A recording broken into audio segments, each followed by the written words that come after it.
Bapa, ajarku mengerti tentang isi hatimu.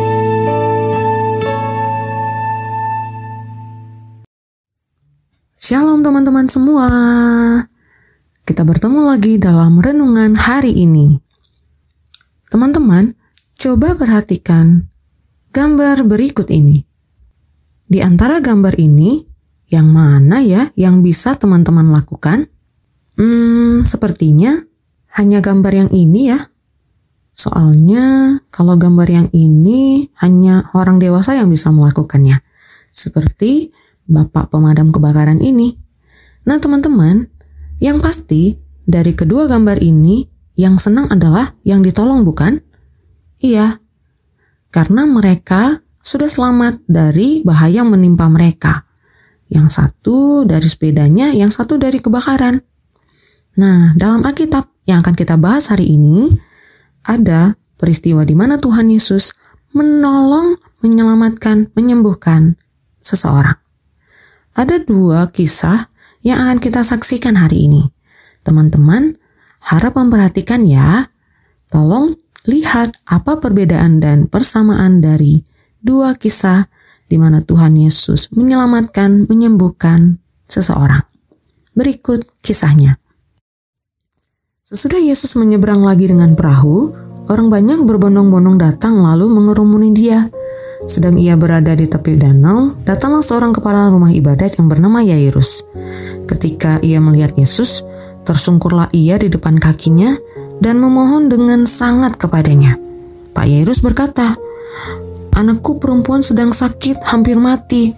Datanglah kiranya dan letakkanlah tanganmu atasnya, supaya ia selamat dan tetap hidup."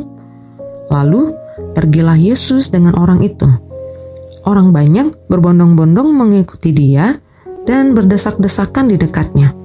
Adalah di situ seorang perempuan yang sudah 12 tahun lamanya menderita pendarahan. Ia telah berulang-ulang diobati oleh berbagai tabib, sehingga telah dihabiskannya semua yang ada padanya. Namun, sama sekali tidak ada faedahnya, malah sebaliknya keadaannya makin memburuk. Dia sudah mendengar berita-berita tentang Yesus, maka di tengah-tengah orang banyak itu, ia mendekati Yesus dari belakang dan menjamah jubahnya. Perempuan itu berkata, "Asal kujamah saja jubahnya, aku akan sembuh."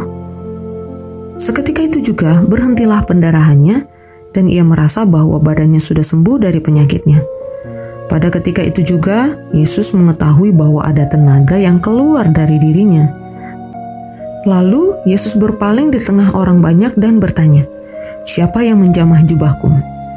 Murid-muridnya menjawab, "Engkau melihat bagaimana orang-orang ini berdesak-desakan dekatmu dan engkau bertanya siapa yang menjamah jubah aku?" Lalu Yesus memandang sekelilingnya untuk melihat siapa yang telah melakukan hal itu.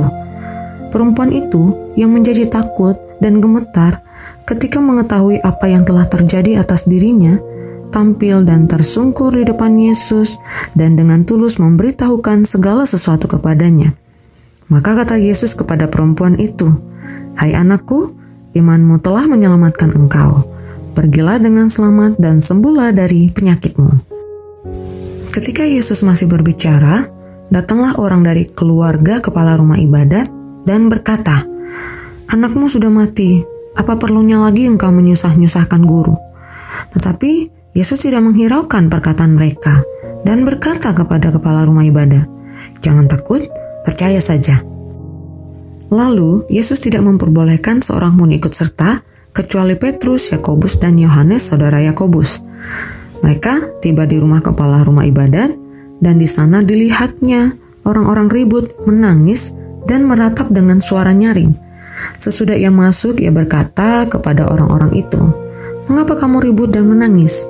Anak ini tidak mati, tetapi tidur." Tetapi mereka menertawakan Yesus. Maka diusirnya semua orang itu, lalu dibawanya ayah dan ibu anak itu, dan mereka yang bersama-sama dengan dia masuk ke kamar anak itu. Lalu Yesus memegang tangan anak itu, katanya, "Talita kum," yang berarti, "Hai anak, aku berkata kepadamu, bangunlah." Seketika itu juga anak itu bangkit berdiri dan berjalan, sebab umurnya sudah 12 tahun. Semua orang yang hadir sangat takjub. Dengan sangat, Yesus berpesan kepada mereka supaya jangan seorang pun mengetahui hal itu. Lalu Yesus menyuruh mereka memberi anak itu makan. Wow, luar biasa ya teman-teman. Tuhan Yesus melakukan mujizat, pertolongan yang luar biasa di dalam dua kisah yang tadi. Nah teman-teman, apa ya kira-kira persamaan dari kedua kisah tersebut? Ya, benar sekali.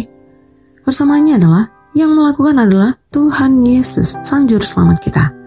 Persamaannya juga adalah keduanya ditolong Tuhan, disembuhkan dari penyakit, bahkan satu lagi dibangkitkan dari kematian. Luar biasa Tuhan Yesus kita. Nah, perbedaannya apa ya? Benar sekali teman-teman.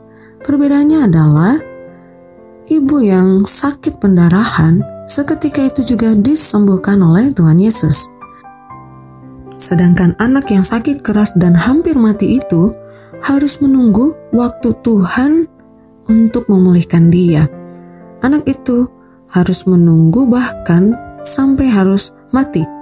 Tetapi Tuhan Yesus punya rencana yang luar biasa. Tuhan Yesus tetap menyembuhkan dia, bahkan membangkitkan dia dari kematian. Nah teman-teman, apa yang kita dapat ambil dari dua kisah ini?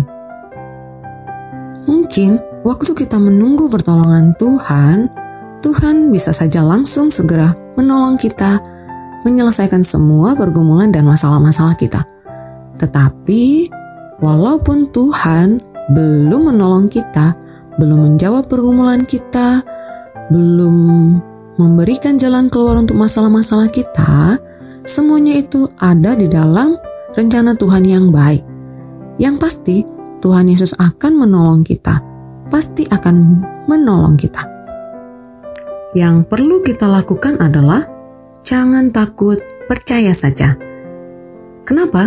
Karena seperti ayat hafalan kita hari ini berkata, jiwa kita menanti-nantikan Tuhan.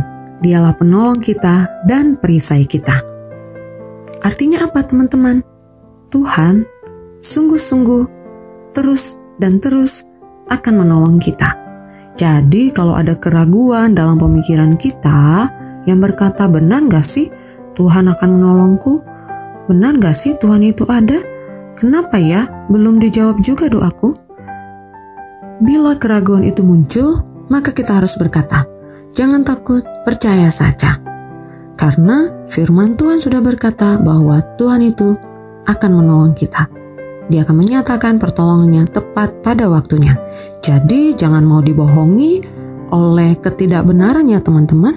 Semua pemikiran yang membuat kita ragu akan Tuhan itu adalah berasal dari si jahat.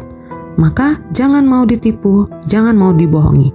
Nah teman-teman, mari kita melakukan firman Tuhan di dalam kehidupan kita. Jangan takut, percaya saja. Karena Tuhan adalah penolong kita, Tuhan adalah perisai kita. Mari kita berdoa. Tuhan Yesus, terima kasih hari ini kami boleh belajar kebenaran firman Tuhan. Tuhan ajar kami untuk terus percaya bahwa Engkau selalu bersama dengan kami. Engkau menolong kami, membimbing, bahkan juga menuntun kami di dalam kebenaran-Mu. Terima kasih Tuhan untuk firman Tuhan hari ini. Dalam nama Tuhan Yesus, kami sudah berdoa dan mengucap syukur. Amin.